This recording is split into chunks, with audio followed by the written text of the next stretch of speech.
All right, everybody good? Up running? We good? Good?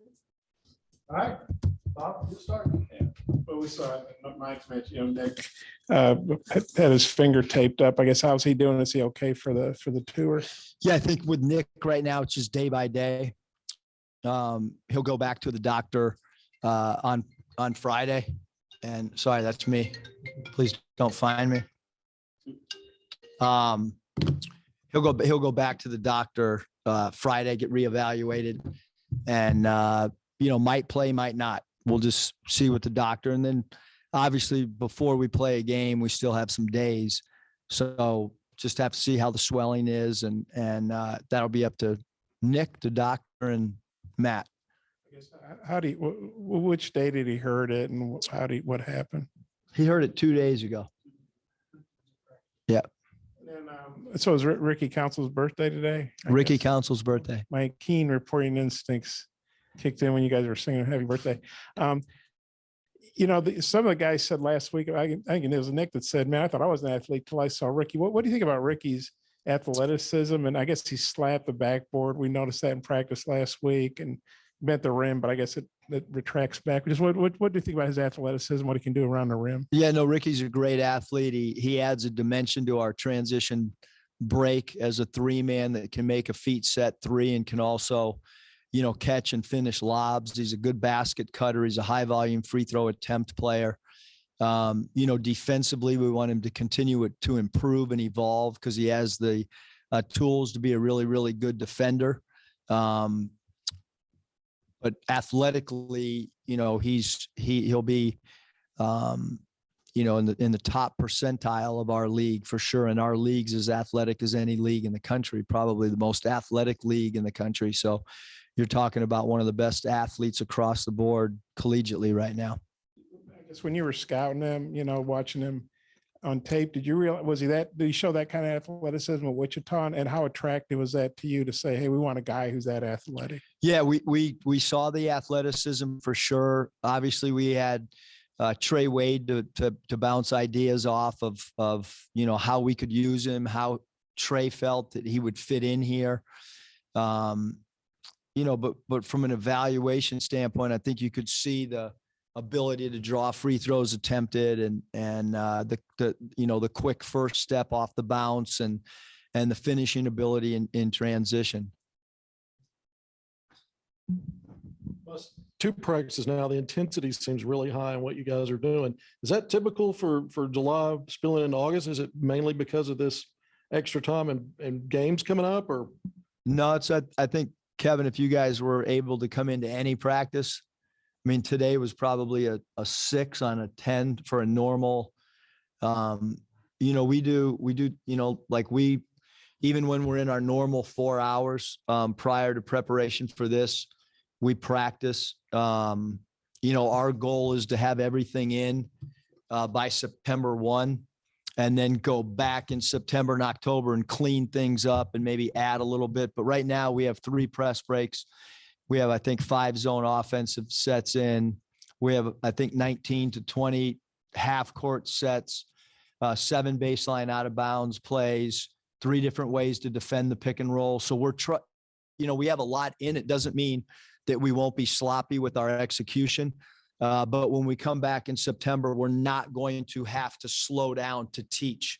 They know where to go. We do need some guys to maybe learn 2 positions instead of just 1. And then there's a handful of guys that we'll need them to learn 3 positions. But the intense, today was as tired as I've seen our group, to be honest, because, we've the 10 practices is unusual at this time of year, obviously, unless you have a foreign tour. Coach, you've talked a lot about the leadership of Devo and how important that is to this team. I'm curious what you've seen in terms of the evolution of his game.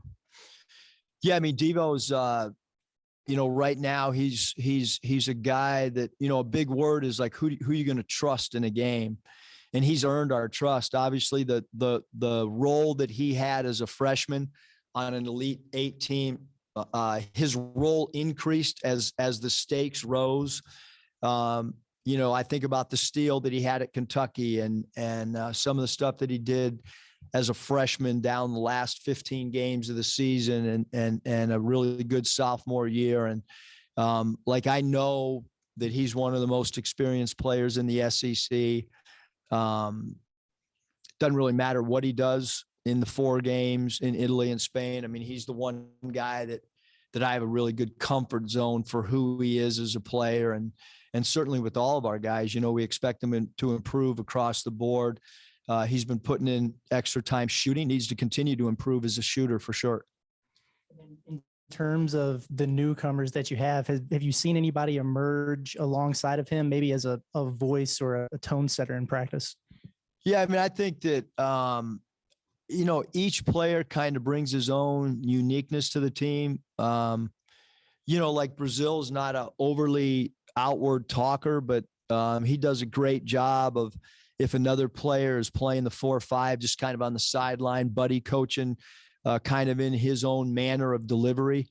From a voice inflection, it might not be really loud, but he does his little thing. And, the Mitchell brothers, both those guys can be very vocal, mostly in a good way.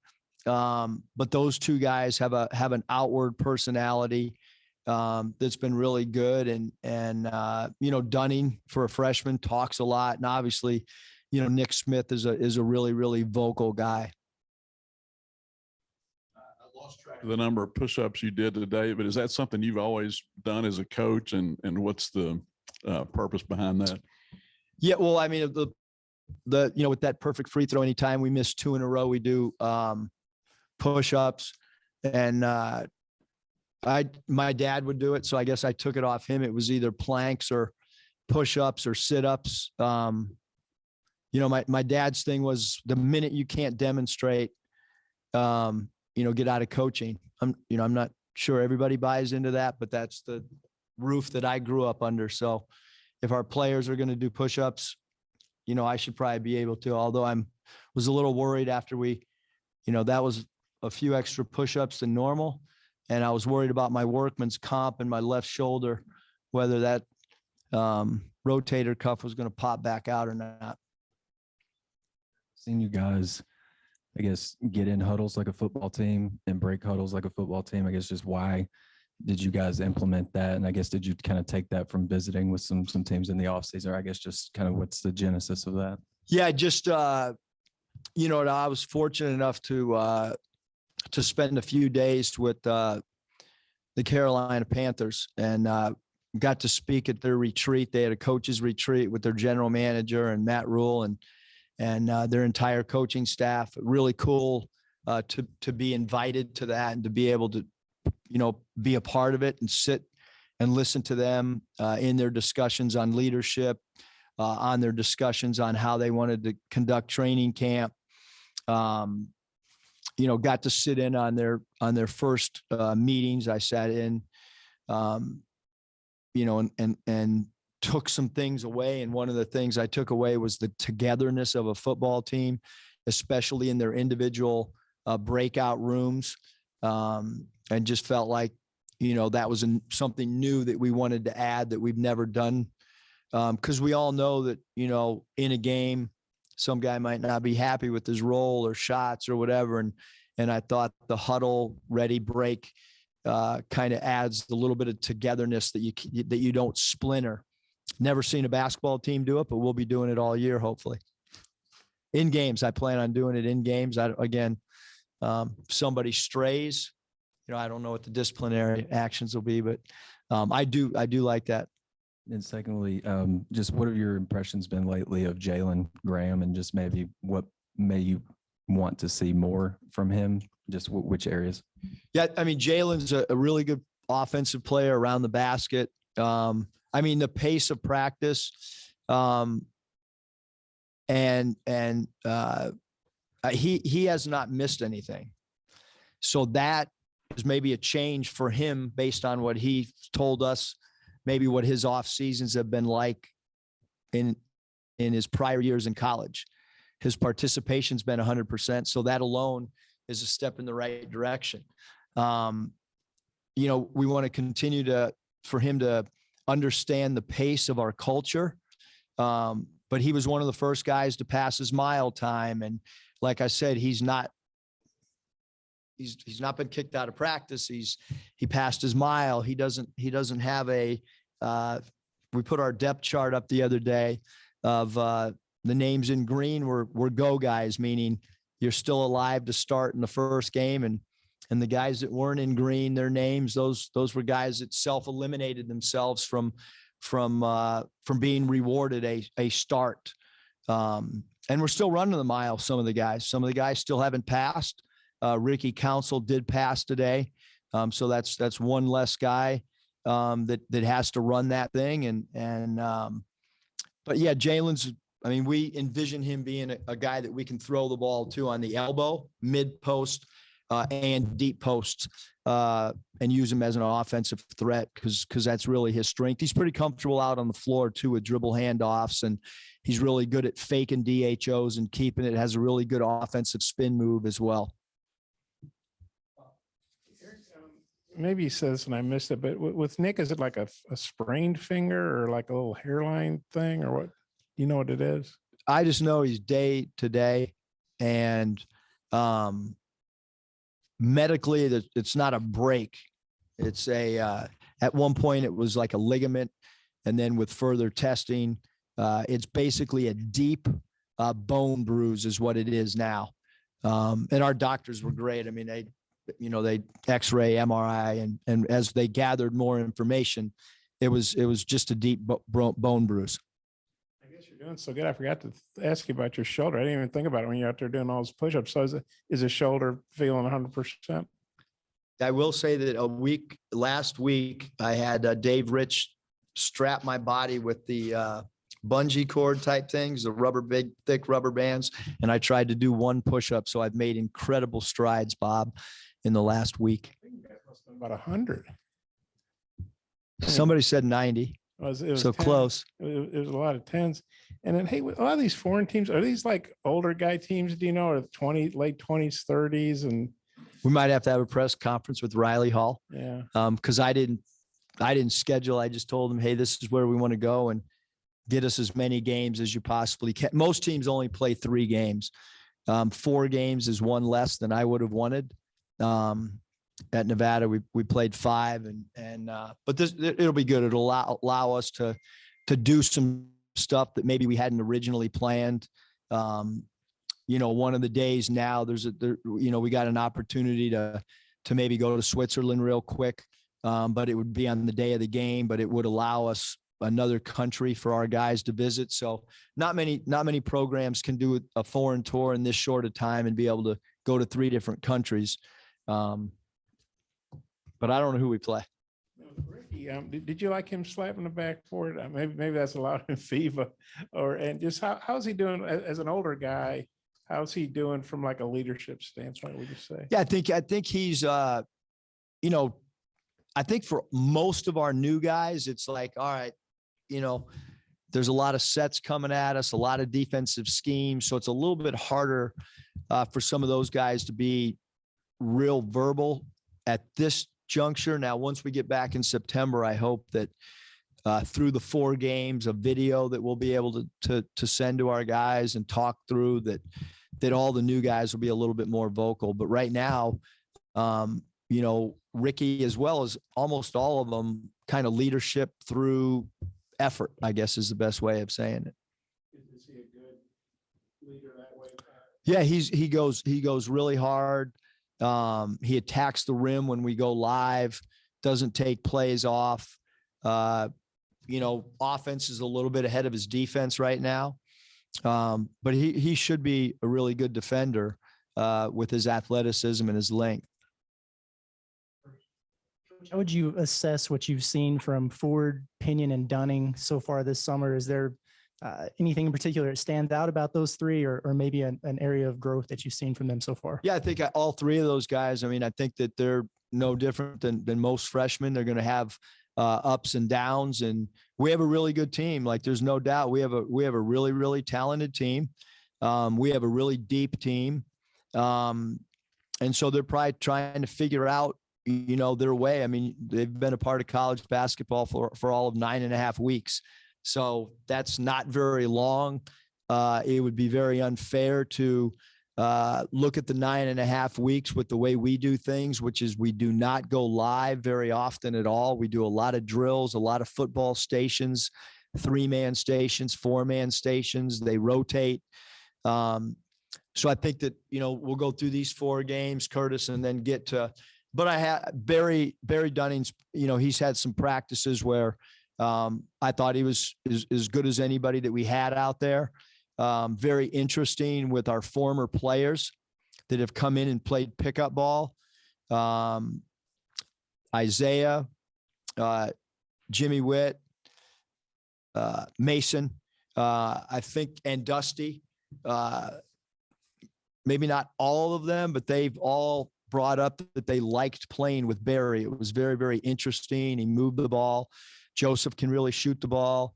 Darian does a really good job of being, a competitor and attacking the rim off the bounce. So each of them gives, a really has a quality and a dimension, that they can provide for us. But again, I mean, it's kind of too early, with a freshman, especially with the transfer. You can go back and watch some tape and you have a little bit more of a body of work. Tweeted about the different FIBA rules and the differences in college and FIBA.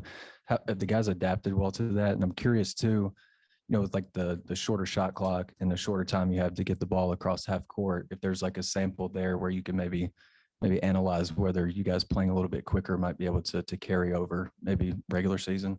Yeah. I mean, I think with the rules, we've hit on it. They've seen that graphic. Obviously, some of the guys did some fun videos to try to, the videos were done, one, to educate the fan, but just as importantly, to try for guys to have a little bit of fun. We didn't put all the videos out on the rules. But what it does is it kind of gets in their head what it is. But in practice, the only thing that we've adjusted to right now is just the ball. I think that the players, the media, my wife, everybody's going to be shocked at how many travel calls we have early on. My experiences with American players that have a really good first step, that's called at a high frequency against teams from the U.S. So look for a lot of travels early and then look for some adjustments. We're not going to go out here and work on tapping the ball off the rim because you're allowed to do it in FIBA because we got 4 games and I really don't want any bad habits. So if we have an 8-second call in the backcourt, I'll probably get mad in the moment, but we're not going to really practice those rules. We got to stick to our rules that we have to play for 30 games that really count and really matter. Maybe a little bit on the pace things. I mean, you have 6 fewer seconds, a couple seconds. Yeah, no, I think you'll see what it won't allow us to do is almost all of our sets are 8 to 12 second sets because they're NBA quick hitting NBA sets that are not 20-second development sets. So our sets won't be affected at all, but what will be affected is when our plays break down, what we get into is our open offense. So we will not get much practice in open offense because what's going to happen is it's going to be run the play, shot clocks at 2, and you got to go get something real quick. So I think it'll help us execution wise, get into our spots a little bit quicker, knowing that there's, the shot clock is significantly different. It'll maybe help our transition game. I think there'll be a big adjustment in game 1 for our guys to see how quickly that shot clock really is. You mentioned the refs and we talked about your national experience the other day. Do you work like these refs, like you would in a college game, or did you ever get technicals like when you were coaching international ball before? Yeah, probably more technicals in international than normal. They're a little bit stricter on demeanor on the sideline. And do you worry about, talk about home court advantage. You're in Europe. Are the refs over there, do they kind of stick it to American teams or do they call fair games? Is your experience been? Or? We're not going to get any good whistles, but again, we don't, I don't anticipate a lot of, fans. I don't know what it'll be like because I have, these are two countries that I haven't played games in. So we don't know what the crowds will be like, and you got to learn to play through whistles anyhow. So, I mean, I think it'll be good for our guys to be outside of our own element and try to deal with whatever circumstances come our way. Cause our game days are going to be so different. I mean, one of the game days we have brutal travel. I just mentioned the last game day, we'll probably go to Switzerland for 45 minutes to an hour, to a mall over there. So that's not a normal game day situation. But we got to try to experience as many things as we can. One last thing on Nick, I mean, obviously these games don't count. You're on the side of caution. If you feel like, well, the finger's not 100%, he'll go on the trip, obviously, I assume, but you wouldn't play him unless you're, just positive. Yeah, we're not going to play anybody. If there's any fear of, but again, it's a bone bruise. And so, a lot of bruises are just, pain tolerance, swelling. But we're not going to play him unless he feels 100% and the doctor feels 100%. I don't see he was doing the push-ups, which kind of surprised me if he had a bad finger. It's hard to keep Nick down. Yeah, he was working hard on the side. No, he's been working.